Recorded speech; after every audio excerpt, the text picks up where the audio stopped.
2026-এর নির্বাচন একেবারে দোরগোড়ায়, আর হাতে গোনা কয়েকদিন বাকি। নির্বাচনের দিন ঘোষণা হওয়ার পর থেকেই নির্বাচিত প্রার্থীরা তাদের প্রচার শুরু করে দিয়েছে।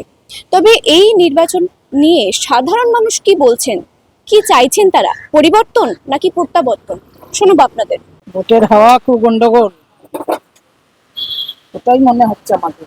কোন দলে ভাগ বলি বলো তো, এখন কে জিতবে কে হারবে কে জানে। দেখুন দু তরফারই সমান। এইবারে যা হাওয়া আছে আমার যত মনে হয় তৃণমূল কংগ্রেস জিতবে। ভোটার হাওয়া তো এখন পরিবর্তন চাইছে লোকে। ও যে ছিল সেই থাকবে আর কি। পরিবর্তন তো মানুষের মুখেই শুনছি পরিবর্তন, এটা তো আমার কথা নয়। ভোটের হাওয়া আমাদের এখানে বাংলায় দিদি থাকবে। দিদি ছাড়া বিজেপি আসার কোনো জায়গা নেই। বিজেপি যে রাজনীতি শুরু করেছে হিন্দু মুসলমান, এই হিন্দু মুসলমান রাজনীতি পশ্চিমবাংলায় চলবে না। কোন দিকে যাচ্ছে ঠিক বলা যাচ্ছে না এখন। না মানুষ তো সব চুপচাপই আছে এখন, সব কিছু চুপচাপের উপরে মানে আপনার ইয়ে হচ্ছে, প্রচার হচ্ছে। এখন বেসিক ব্যাপার, অনেকে তো ঝুড়ি ঝুড়ি প্রস্তাব নিয়ে আসছে, প্রস্তাবগুলো নিয়ে এসে পশ্চিমবাংলার বুকে ছড়িয়ে দিচ্ছে। সে প্রস্তাব কতটা বাস্তবে আদৌ বোঝা যাচ্ছে না। তবে যিনি আছেন তিনি থাকলে হয়তো যতটুকুনি পেয়েছে আরও বেশি করে পাবো। কিছু হবে না, ওরা মিথ্যেশালী মিথ্যুকবাজ। আপনারা নিজেরাই দেখছেন তো কোথায় কি করেছে। এখানে গ্যাস পাওয়া যাচ্ছে না, গরিব মানুষ দোকান করতে পারছে না।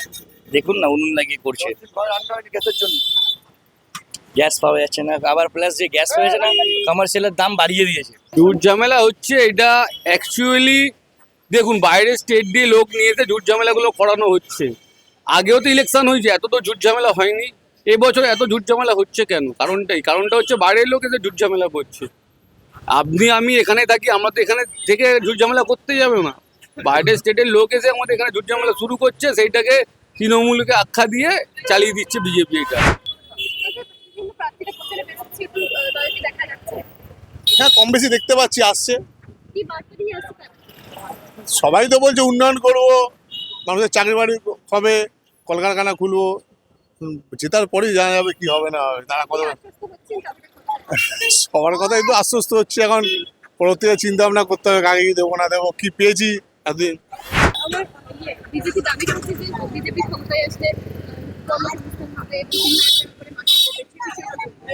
কিন্তু আপনার দিল্লিতেও তো অনেক কিছু প্রতিশ্রুতি দিয়েছে, কটা প্রতিশ্রুতি তারা মানে করতে পেরেছি। শুধু এখন পশ্চিমবাংলায় ঢোকার জন্য সব রকম অনেকে বড় বড় নিয়ে আসছে,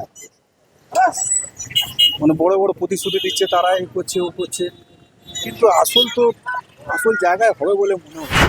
তৃণমূলের পাল্লাই ভারী। কে কি বললো না বললে দেখে লাভ নেই তো। আর সব ফালতু, আমাদের তো মনে হয় না। আচ্ছা দিদি রয়েছে, এটাই থাক না। আমরা সাধারণ মানুষের বক্তব্য আপনাদের শোনালাম এবং বিভিন্ন জনের বিভিন্ন বক্তব্য তারা রাখছেন। এরকমই আরো আপডেটস পেতে চোখ রাখুন আজ বাংলা ডিজিটালের পর্দায়। ক্যামেরায় অভিকের সাথে কোয়েল রায় রিপোর্ট, আজ বাংলা ডিজিটাল।